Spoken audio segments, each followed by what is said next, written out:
we'll just dive right in and get started, everybody. Thank you all for joining today.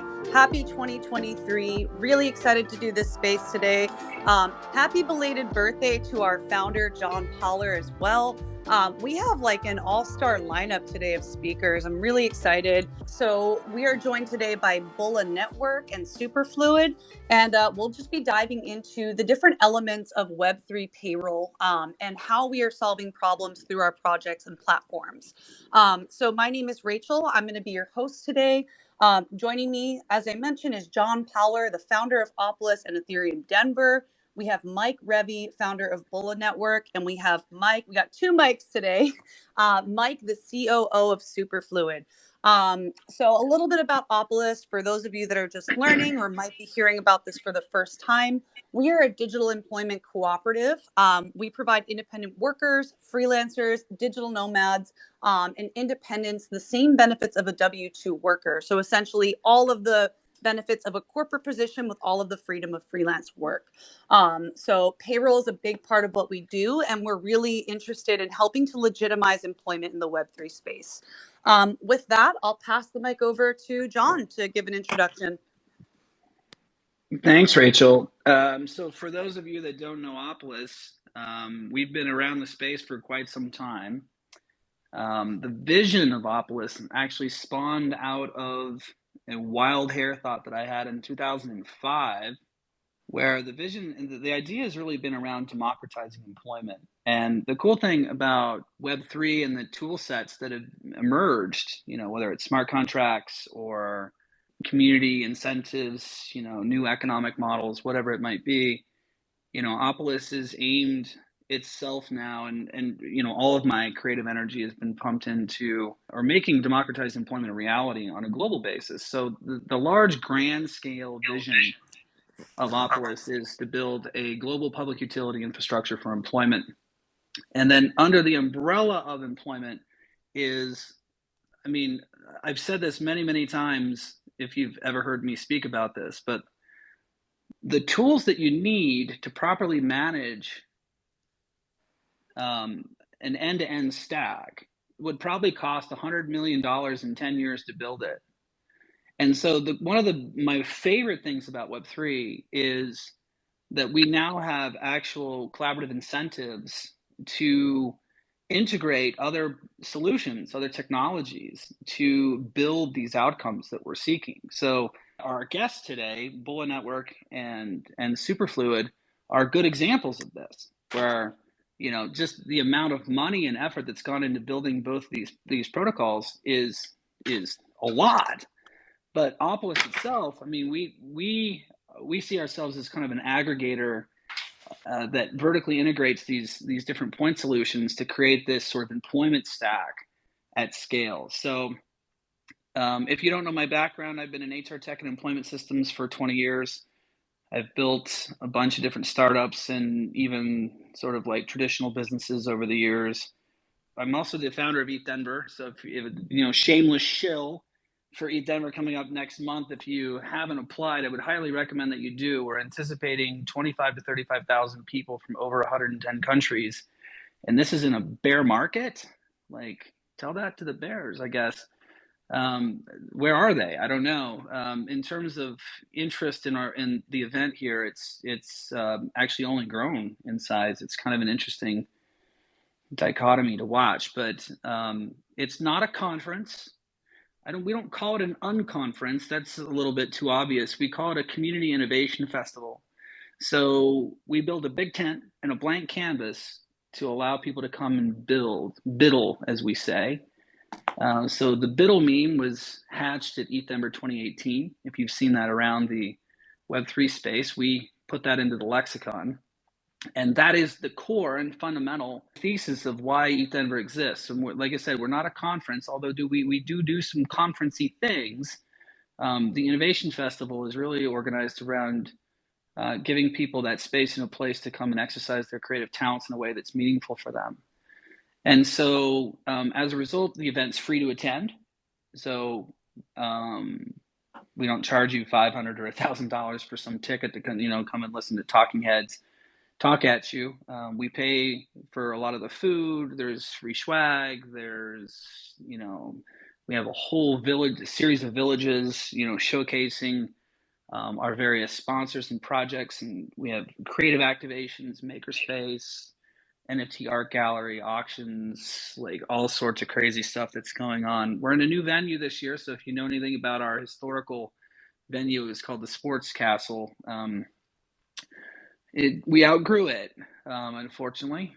I have a love-hate relationship with that building, but we're moving to a much more sophisticated environment and a much larger environment called the National Western Complex. And it's about 500,000 square feet and of just cypherpunk bliss. The building was built in 1908, so it maintains this sort of like, old vintage grungy kind of vibe that we've, curated at East Denver historically. We on purpose don't go to like polished convention centers or hotel lobbies and, that kind of stuff. We will never do it. It's not the vibe that we're trying to build. We want it to be much more organic and emergent feeling in terms of creativity. So that's my shameless shill for that. So, Rachel, should we introduce the guys from Bola and let them kind of do their shill here for a minute? Yeah, Bola let's and do from it. Superfluid? And just to piggyback on that, like, I just have to say, like, there is nothing like ETH Denver in my mind. Like, it is really like the largest and longest running web3 community innovation festival that has actually improved every conceivable aspect of my life. So I'm really grateful that it exists.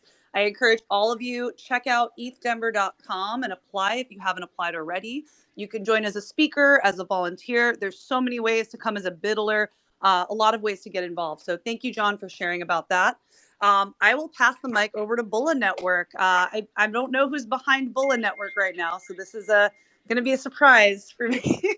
I think Mike. Yeah, I think it looks like Mike's in here. Mike's here. Yeah, I'm Bulla, it's Jennifer. But Mike's going to talk. Sorry. Hi, I'm here. What's up, Mike? How are you, John? I'm good. Don't feel so old, John. I'm up there with you, I think. So, great to be here. This is wonderful. I really like ETH Denver. I've been now, I think, 3 times, maybe. Yeah, 3 times. I started with Ethereum a long time ago, programming, and the thing that motivates me so much for this whole crypto thing is the source of truth. I was a bond trader for a long time, and I used to put ISDAs and things like that in drawers, and they would get lost, and we didn't know what our swap position was necessarily. And you look at Ethereum and building stuff that you can collaborate with other people, make NFTs, have transparency and a source of truth is just such a huge game changer. And so what motivates me at Bulla Network. Awesome. Thank you, Mike. So we'll circle around and talk more about what Bulla Network is for those who are just learning about it. But I want to give the mic to the other Mike. I want to pass the mic to the other Mike, the COO of Superfluid. Welcome, Mike. Thank you very much, Rachel. It's good to be here and excited to talk about payroll today. I'm also one of the aficionados of ETH Denver. We've been sponsoring for 2 years in a row and trying to kind of wrap our head around this year because it's been a bit more complicated mobilizing the team to get to Denver. But we'll try our best to be there as well. I'm Mike, co-founder and COO at Superfluid. What we do is we have a protocol that is composable and modular to basically program value transfer in a self-executing way on chain. So it's fully non-custodial and permissionless, and it's built for builders, very much like Ethereum, so that anyone can code custom logic for value transfer that is fully automated on chain. One of the most common use cases, and probably how you guys know about us, is money streaming. So we allow you to transfer funds or tokens from one wallet to the other seamlessly on chain with just one transaction to trigger the stream and then no gas for the value transfer itself. But there's a lot more to it. So there is over 600 applications that were built over the last few years since we went live in March 2021. And now we are seeing a lot more use cases picking up across the payment world. So there is payroll, there is subscriptions, there is token investing, and so on and so forth, with much more happening in DeFi. So again, very excited to be here, and it feels a bit like family with John around and the Denver crew. So excited about the space. Awesome. Thank you so much for joining, Mike. I also want to just give a shout out to Colin. So Colin actually requested to come up as a speaker, and last minute, Jennifer reached out and let me know he'll be joining. He is actually one of the Opolis Coalition Employment Commons members. So I'm really excited to have you up here, Colin, and appreciative of your support. And towards the end of our call, I'd love to open it up and just talk about like what your experience has been like at Opolis so far. Yeah, sounds great.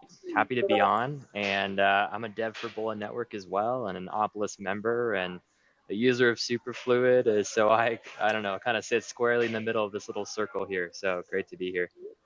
That's really awesome. So it seems like you'll be able to provide a lot of insight of actually using these platforms and what that experience has been like for you. So I want to start out like typically when I bring up a partner and we're talking about the project, I like to start with like, what is the high level ideology? What is the philosophy and the overall mission and purpose of your project? And then getting into more focused operations like, functionality, utility. So I guess let's go ahead and start with Bulla Network. I'm really curious to hear like what the mission is behind Bulla, what inspired the creation of Bulla Network, and what are the focus operations day to day?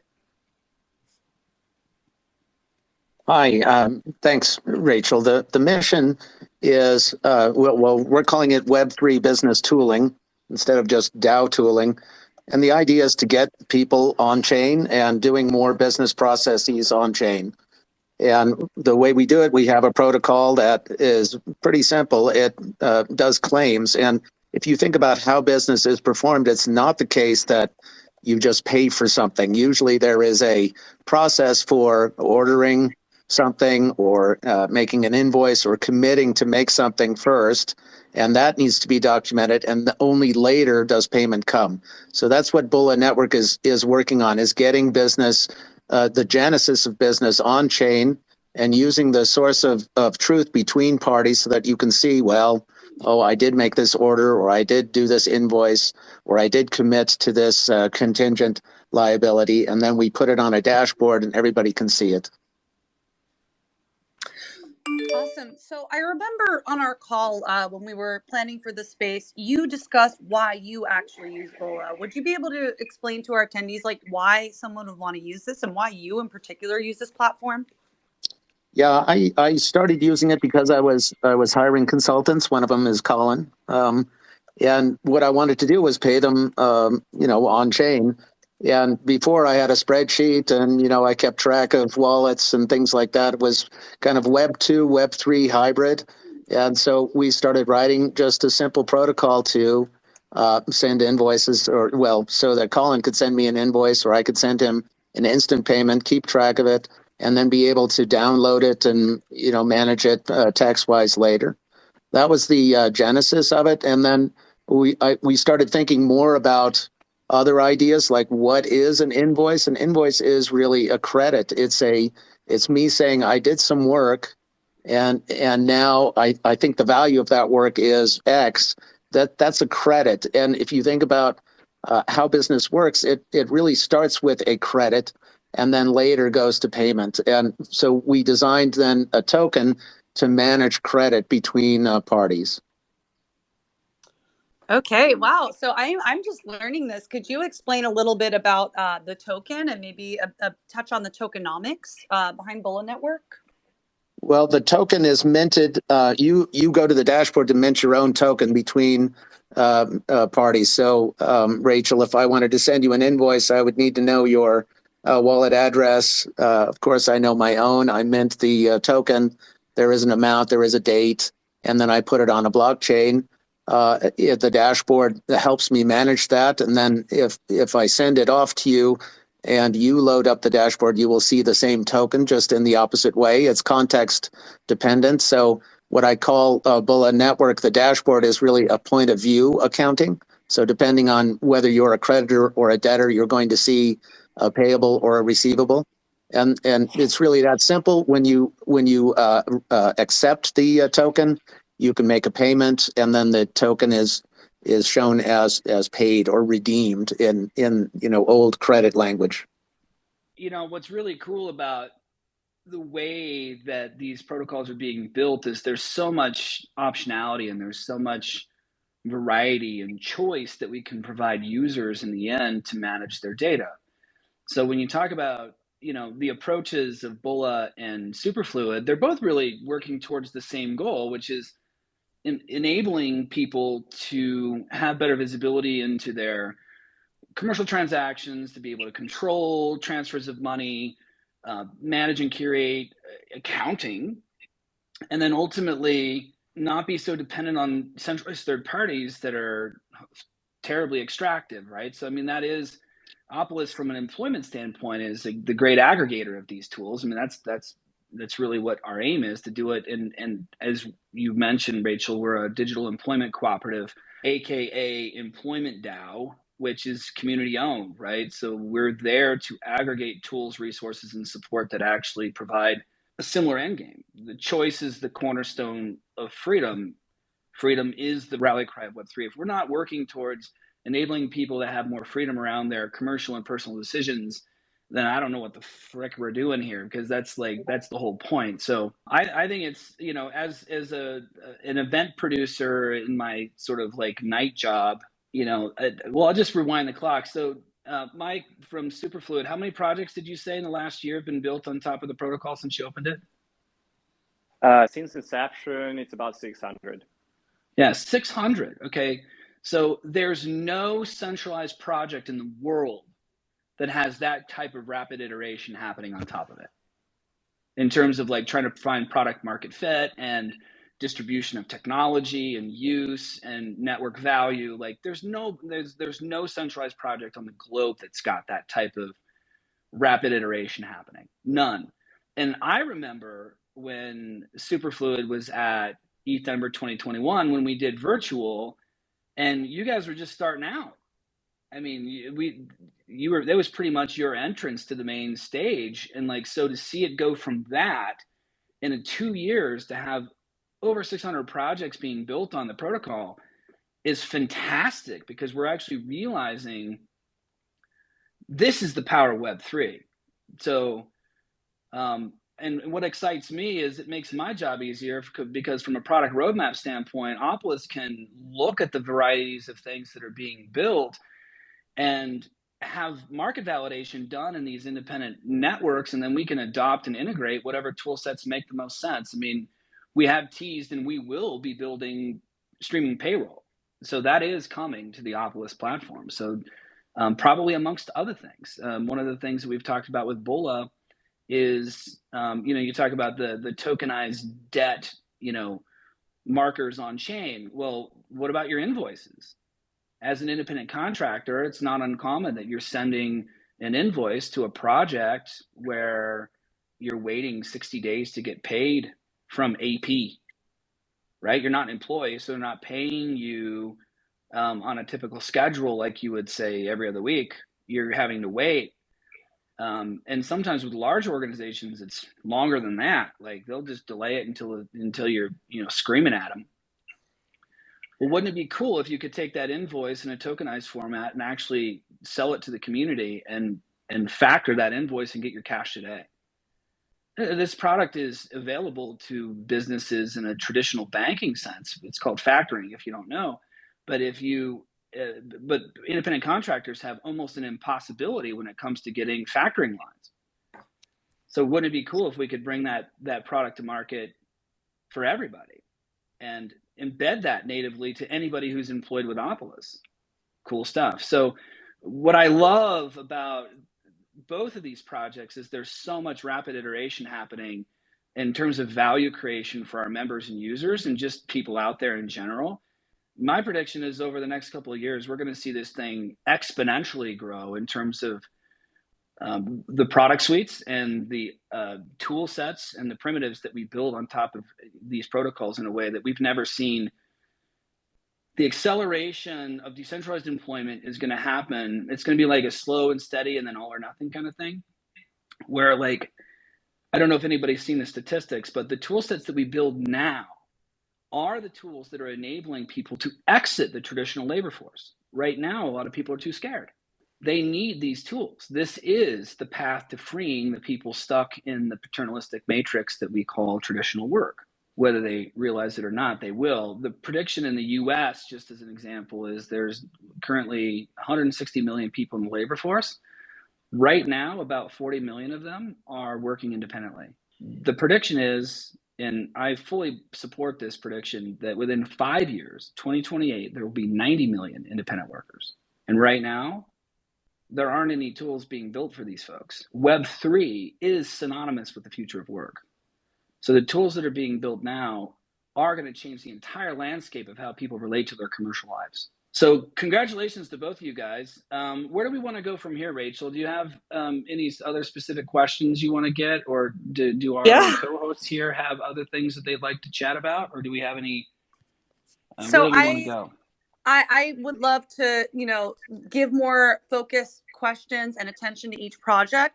What I will say, just to piggyback on what you were sharing, John, is that we need to create a culture of value creation versus value extraction.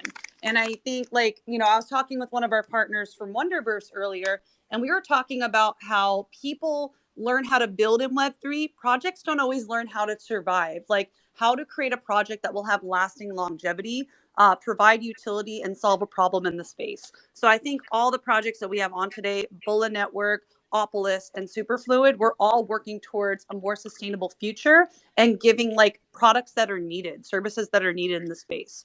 And I just want to take a second also to commend Superfluid, because it just seems like you guys have really grown exponentially.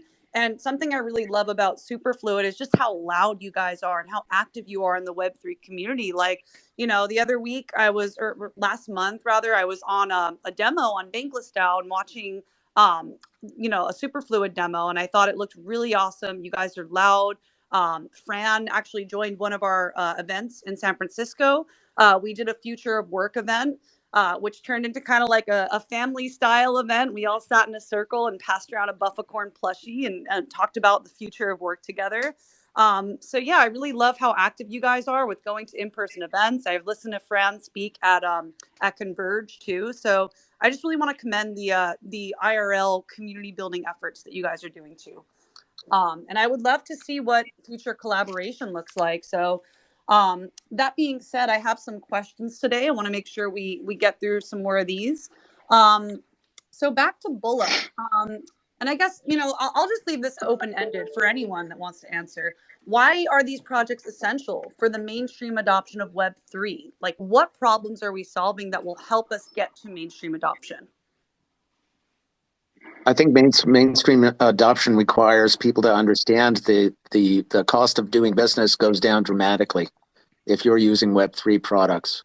I mean, if I contract somebody in India now, it takes me 7 days to pay them, and they take a big haircut on the other side with the various banks. I've talked to other people who want to move money around in Latin America for a charity organization, actually, and it's always a 15% haircut when you move money around at banks. At Bulla, we have a claims protocol where it's pretty easy for you to make loans or move money around. And I think once people realize, back to what John was talking about, the factoring of invoicing or the financing of invoicing, you could do vendor finance. The cost of doing business will be so much lower and so much more inclusive. You can bank people at a much lower dollar value than you can with current Web2 systems. And I'll let maybe Colin add to that. Yeah, I think to piggyback off of that, you think of mainstream adoption, and it's great to be able to have people be their own bank and hold their own funds. That especially for the unbanked, they feel that immediately, the great power of that. But something that's even more costly than becoming banked is running a business, right? You think about all the business tools and all the ways in which you are kind of taxed around every transaction by large financial institutions. And then even a step further is if running your own business couldn't be more expensive. Once you start to touch credit as an individual, costs just just go through the roof, right? Especially in other countries, like the usury rate is so high, right? But if we're able to open up everyone to the same credit playing field, then I think the use case will become clear in these countries. I also wanted to mention too that I think even in countries where we have like a lot of financial and institutional privilege, like here in the States, like you know, it's easy for me to run my own business and to kind of have access to this software and good, you know, I guess non-predatory rates. But like even still, there's a new wave of almost social conscience surrounding money and how you handle it, right? Like I think a lot of folks in my generation are even making like decisions about their banks because of like how much investment is in like companies like BlackRock, right? Like people are having these conversations of like we don't want to put our money in these large financial institutions that seem to be like predatory to the whole world. So I think financial freedom, but then also like using your financial freedom as freedom of speech becomes a clear use case that, you know, I don't have to bank at Wells Fargo. I can bank myself and credit myself and business myself as well. It's the reality of choice, not the perception of choice. So I have a whole diatribe I could go on about this, but I won't. I will spare everybody my soapbox, but I'll just say this. Everything that you guys, that was just said is absolutely true. But I'll sum it up like this. People think they have choice, but they kind of don't. Like healthcare in the US, this is a good example, or banking. Oh, well, you know, you have a choice to go to any bank you like. If you don't like Wells Fargo, you know, go over to that bank. They're much more community oriented, but the game design is the same. The incentives are the same. They're third-party trusted intermediaries that have business models and revenue streams that come from people in the same ways as every other bank. They might have a little bit better customer service and better cookies in the lobby, but the game is the same. So giving people choice is really what these tools are about. Right now, we have the perception of choice. It's like the two-party system politically. Is it really a choice or is it kind of a pseudo-choice? To me, it's like a pseudo-choice. It's not really freedom. It's not really autonomy. Now, there are some people that just don't care yet. And it's in some cases a generational thing, some things it's something else. But the younger generations of our labor force, as an example, very much care about autonomy. They value freedom and flexibility much more than they do the old school safety and security. So the tools that we offer them, they're rejecting traditional stuff. Why? Because it doesn't align with their values. So alignment of incentives, game design, durability of these games that actually create positive sum outcomes for people playing them. And when I say games, I mean commercial interactions. I mean service providers, technologies, platforms, protocols that are all aligned with the outcomes that are actually in a long distance basis good for everyone. Positive sum, not just, well, okay, you know, I'm paying this fee and, you know, we rationalize and justify all sorts of things. But in the end, it's not sustainable, not in a natural way. We kind of have to force it. And then like we give people these pseudo choices because really they're monopolies. And it's like, there isn't a way to like really give people different choice. But the paradigm shift that is Web3 does. Quite frankly, that's why I'm here. Forget Opolis and ETH Denver, crypto, tokens, investing, don't care, okay? I'm here to build a more egalitarian future for people, to give them choice, because choice is freedom. That is the core of it. And so everything that we're doing here to give people, we could use the word self-sovereignty, autonomy, empowerment, whatever you want to call it, but it's really just giving them pure choice to work from where, with whom, and how much they choose, to affiliate with whom and how they choose, and to handle their money, their finances, their communication, their data, their identity in a way that they choose. That is worth fighting for. Soapbox done. Mic drop. So this leads me into a couple other questions. And, you know, I have a bunch of questions for Bulla, for Superfluid, but really, John, I have a question for you. Or this is a two-part question. So how is Opolis maximizing the value of individuals? And also, if you can get into what democratizing employment means, I'd really love to share that with the attendees today.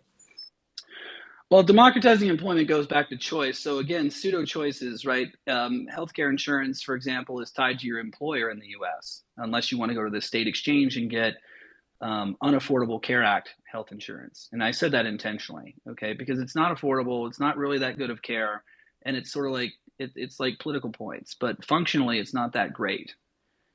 So it's how do we solve that? Well, the layer cake that is healthcare and health insurance in the U.S.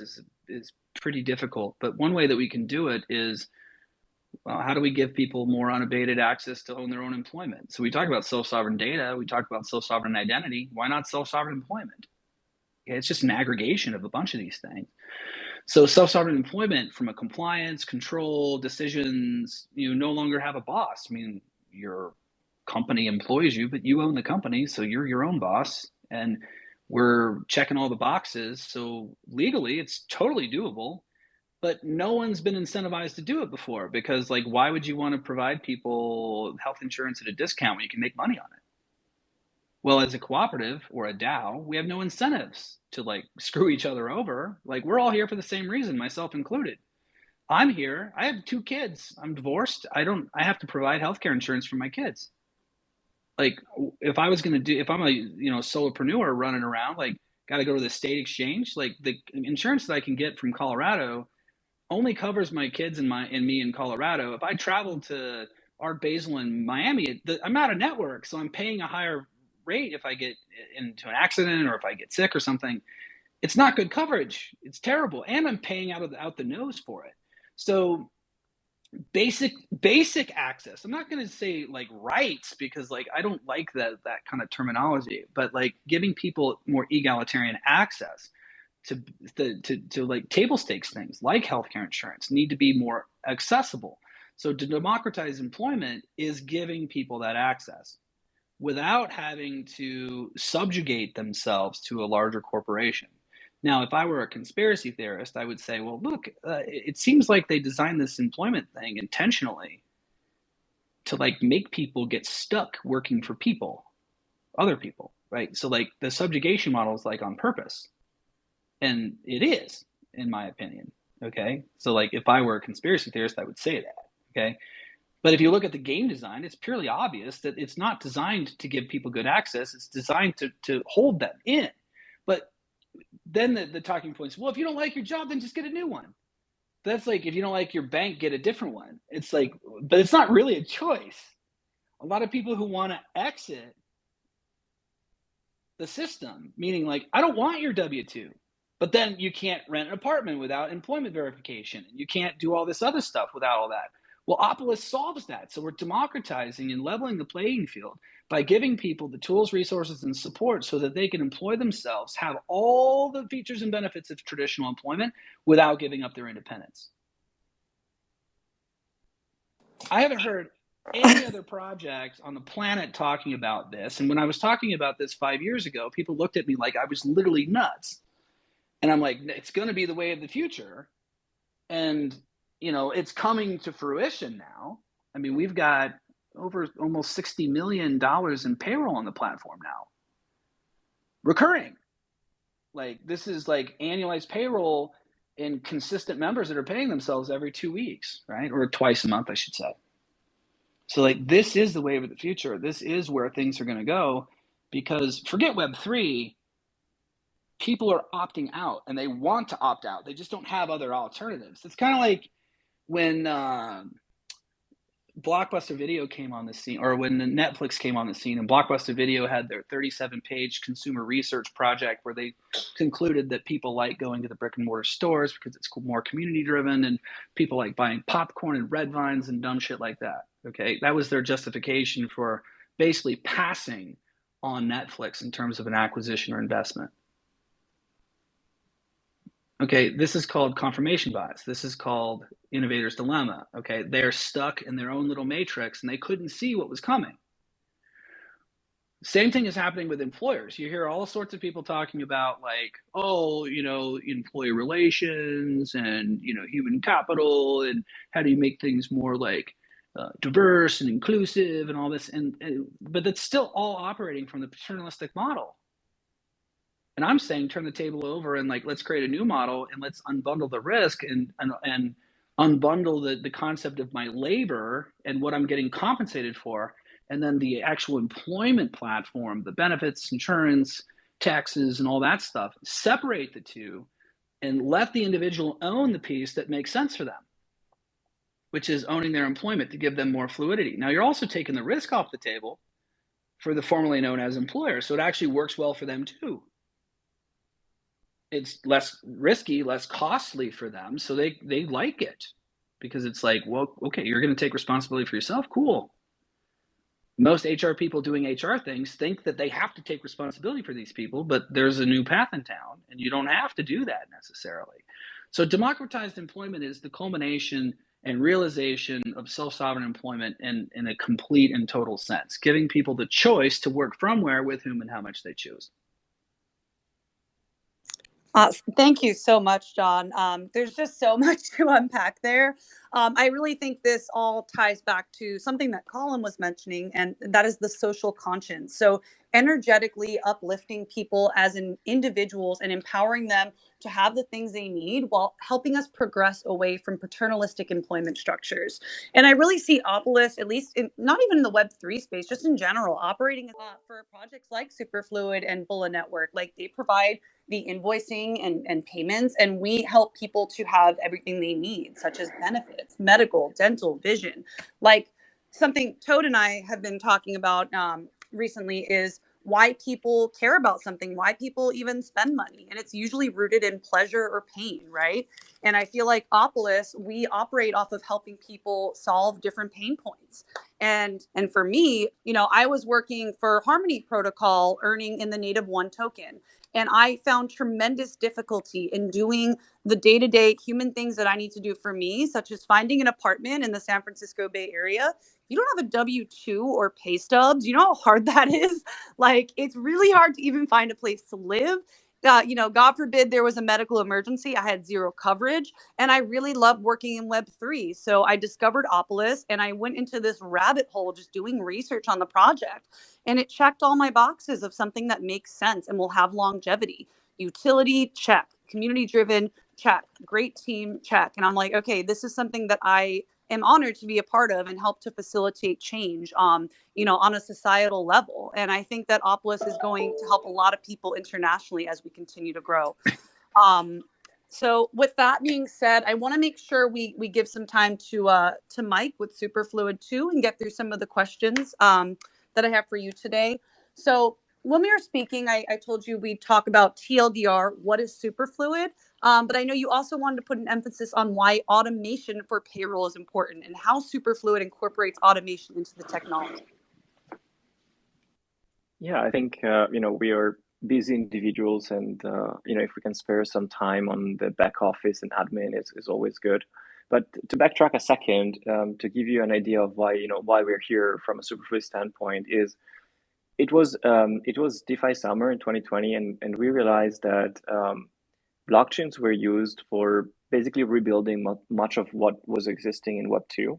And there was very little that was fundamentally, radically different besides some disintermediation and payment rails. So, when John was saying that we are here for self-sovereignty and empowering individuals to get out of the kind of employment machine, with Superfluid, I don't know if Colin experienced this, but we have seen that a lot of people that are especially freelancers and one-man companies, they tend to get the worst side of the deal by getting paid late or getting paid at 90 days or not getting paid at all at the end by these big giants that can set the terms, right? So when we try to automate payments with Superfluid, we're wondering why do we get paid once a month in Europe and once every twice a month in the US? Like, is this kind of arbitrary value that was defined by the technology of legacy financial institutions just to make things potentially manageable? You cannot get paid, say, on a daily basis. It's much harder to run all these transactions for the whole workforce, or you cannot get paid every hour. So with Superfluid, we set to empower individuals to do an atomic swap between labor and value so that they can get paid for every second they're working effectively in real time. They don't have, why do you need to loan your labor to your employer until the end of the month?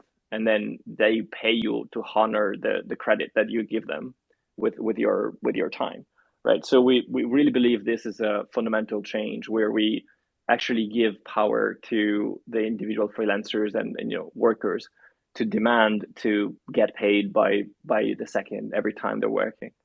So that comes with automation as well, because we know how frustrating it can be for a freelancer to have to manage their accounting and have to issue invoices and have to run all that admin that Bula is simplifying drastically with what they're building, right? There is still friction there. So we have an amazing instrument now, which is a blockchain database that is auditable. It doesn't lie. It cannot be counter, like banking feeds that are private by definition. So you don't need to connect your accounting software to a bank feed and rely on that private database. We have this amazing database that is the blockchain. So what if you basically automate the issuance of recurring invoices and you pair that with a stream that gets to your account in real time? Well, guess what? Now on the receiver side, you get paid in real time, much in advance than the 2 weeks or 4 weeks you have to wait normally. But also from the payer side, if you have a workforce of 100 to 1,000 people or more, then you only need to set up the system once for each of them, and it's fully autopilot. So you don't have to worry about running payroll for 100 individuals for a DAO every month. So you just literally set up the streams, and off they go.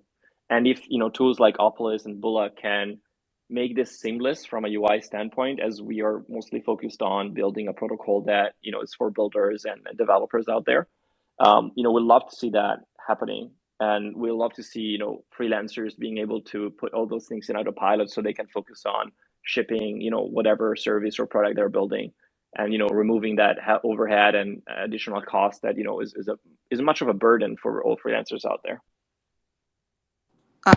That's amazing. Wow, there's also a lot to unpack there. I truly believe that the future of work will have automation, right? Especially for freelancers when it comes to invoicing. I would like to see the seamless integration of some of these projects and concepts to just make it as easy as possible to empower the individual and put the power energetically back into freelancers and independent workers.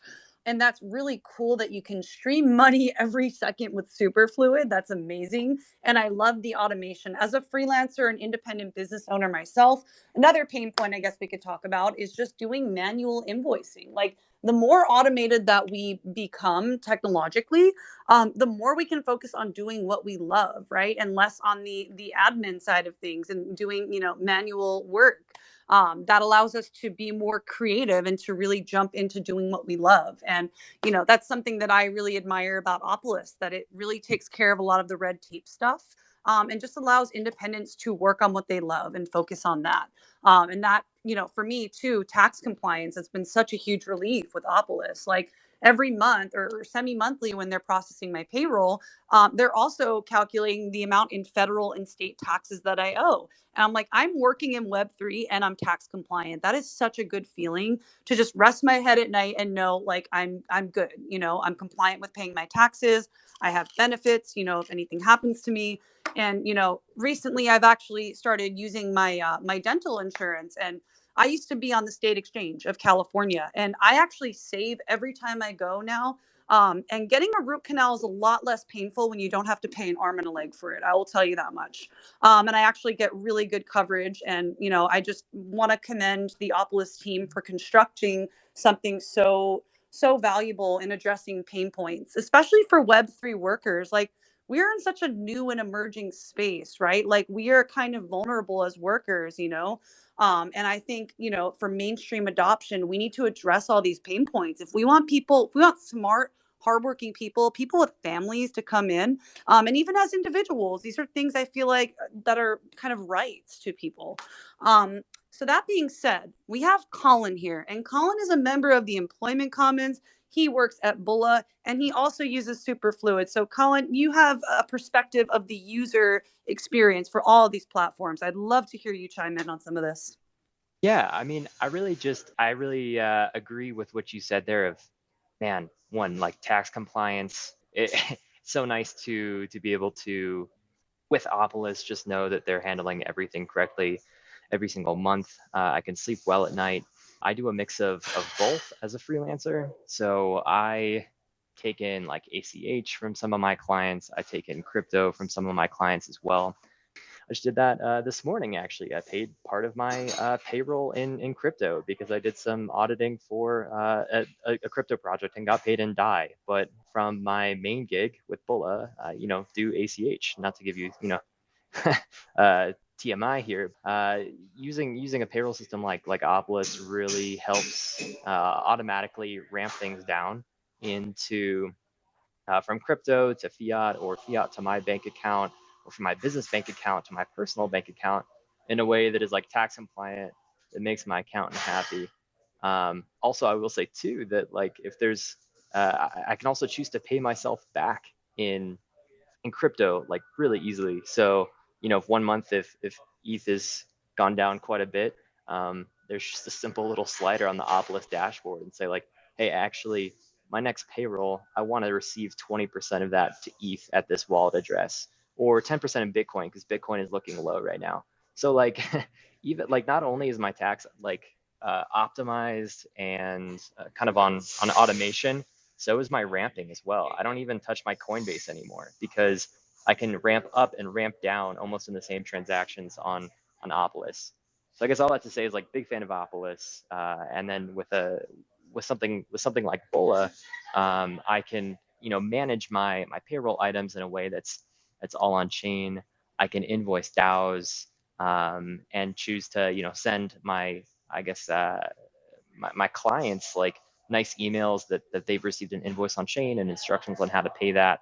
And I know that there's this immutability layer there, right? Like if Bola Network stops working on Bola Network, the protocol still exists on chain. So I'll still have all my payroll items there waiting for me. So that's the benefit of really like using the Bola Network as a protocol. And then super fluid as well. I was really struck by what Mike said in terms of like atomic swaps for labor, right? That there's crypto is all about minimizing trust, and trust is seriously minimized when you're doing work, you're pushing code, you're doing PRs or whatever, and you're receiving funds every second for that work.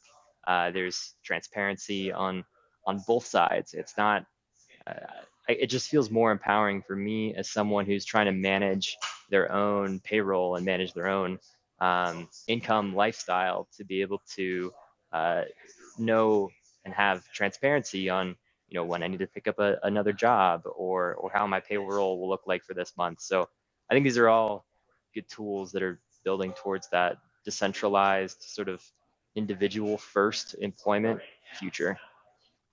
Hey, Colin, have you ever been paid in a stream or thought about requesting a streaming payment?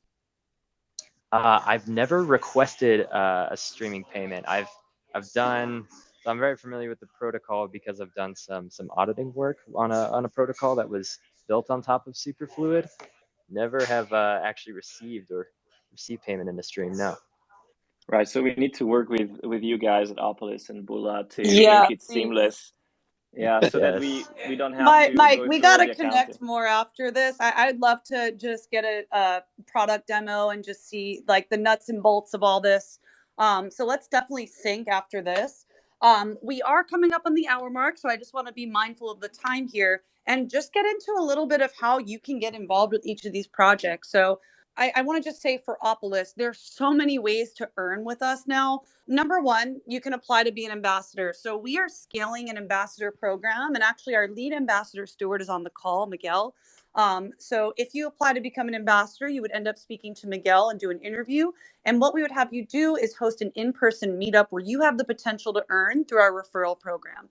And that's $100 per qualified lead that you bring into the pipeline, and then $300 for anyone that actually signs up for Opolis. So that's $200 on top of that. So there's a potential to earn there if you have a passion for hosting in-person meetups, for educating, if you love people and community building. I feel like that's perfect for you if you're into that. That's actually where I started. I started on DAOs and I started hosting in-person meetups in California, and really just fell in love with the space through the human connections I made. So that's one way to earn.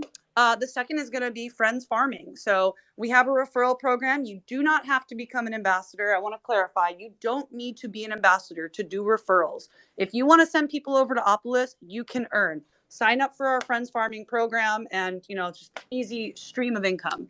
And then also, if you are a project that's interested in partnering with us, I didn't mention this earlier, but I am essentially doing partnership communications and working on relationship building with different projects in the space. So if you want to join the coalition, go to opolis.co. It's in the tweet that we shared, and you would click join as a coalition member, either as an individual or an organization. So if your project wants to join as a partner, you would join as an organization and reach out to me for more information of how we can collaborate. Okay, I'm going to get off the soapbox here and pass it over to anyone else that wants to share how to get involved with your project. The easiest way, Rachel, would be to get on Discord and to do a few transactions on Bulla and see how it works, and go to our support channel and ask questions and see what I think there's a big future in people, CFAs, CPAs, helping people get their money organized and on chain and in good shape. So it would be a good tool to learn how some of these protocols work and how they benefit your clients, tax time, and their books, etc. Yeah, and I will Awesome. mention Thanks, Mike. too, real quick. Sorry, Rachel, to cut you off, but if you want to get involved, if you have any experience in traditional finance and see like a clear use case for crypto, we have this credit primitive, right, that expresses credit between two parties, and we're already starting to build out like cool features around that. Like our first pass was invoicing and payments, but we're working on financing, peer-to-peer lending. There's all sorts of things that you can do. So we're hoping that our protocol can open up the doors for more complex business and credit on chain. So if you got any cool ideas, hop in and let us know. We'd love to meet you. There might even be a bounty at ETH Denver creating something like that. Bum, bum, bum. Which leads me to the final show. Like, the best way to meet these projects and get involved, frankly, come to ETH Denver. It's a low pressure, high creativity, pretty overwhelming environment, but like, it's a lot of fun if you enjoy learning or socializing or networking or creating. I mean, it's the best place in the space to do it. So, yeah, come on out. Everybody that's on this call will be there. So like, you can come and even meet us IRL. Yeah, and we are going to be involved at ETH Denver and doing an event on February 28th, I believe. And I'm also in talks to do some partnership initiatives there and just collaborate with some of our partners. We're really excited. And I just want to take a moment to thank you all for joining today. I wish we had more time to have people come up and share. But if you had any burning questions or anything you want to learn about Opolis, Bulla, Superfluid, please reach out. My DMs are always open. And also my most recent tweet I shared, connect.opolis.co/Rachel. If it sounds like Opolis is something that interests you, if you can relate to any of these pain points, please fill out the form and I will reach out to you to walk you through how to become a member of Opolis. That's all the time we have for today, folks. Thank you so much to our speakers and everyone that joined us today.